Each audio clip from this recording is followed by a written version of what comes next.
Get your fat butt out, girl, came a voice.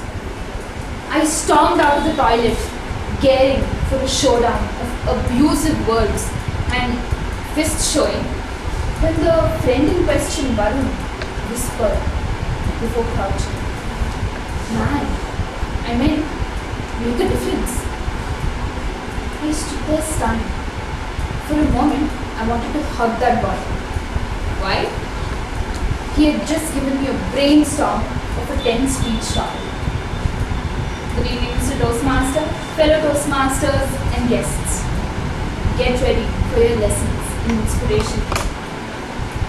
Saroja Ma was a road sweeper.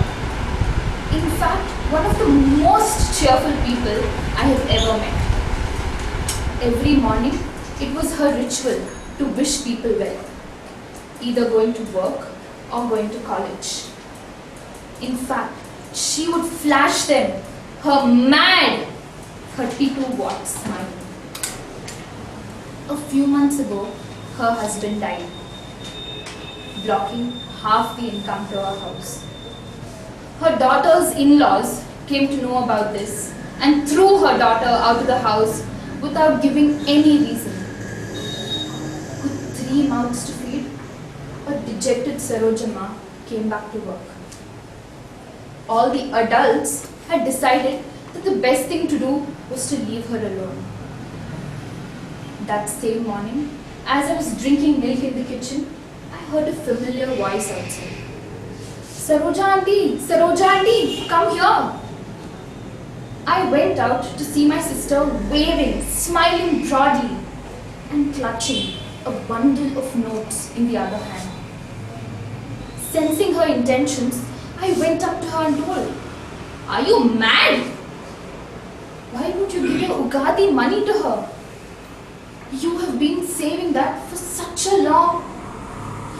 But before I could complete, my sister went up to her, gave her a sweet and gave the money, and quietly went in. Watching her, the neighbors realized their folly. They went in to get her either food or money.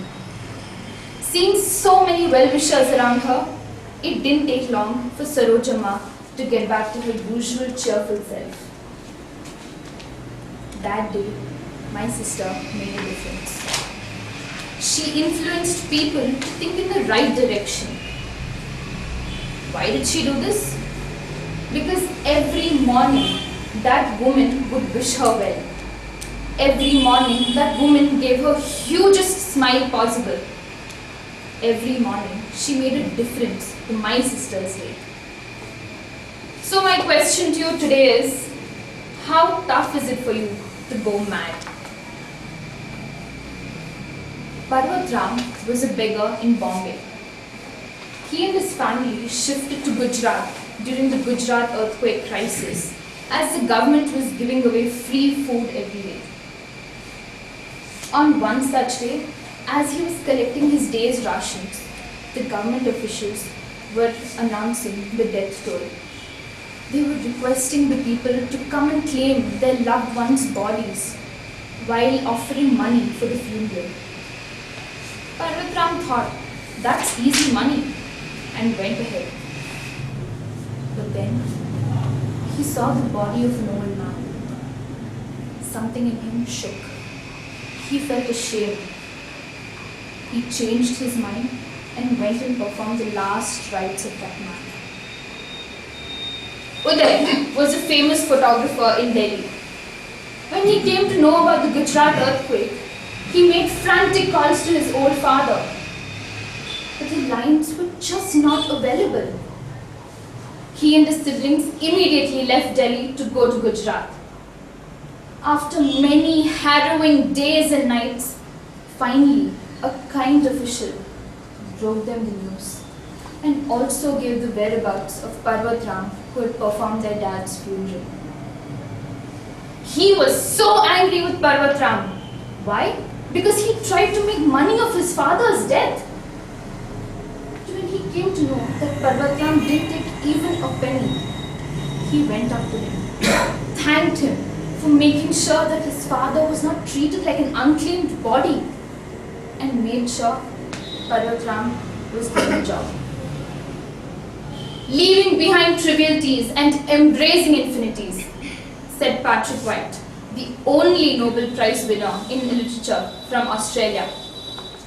That day, Parvatram set aside his trivialities like money or owning his emotions and embraced what the very essence of religion taught us: appreciating your emotions. Charlie Chaplin once said, "I walk in the rain every time I cry."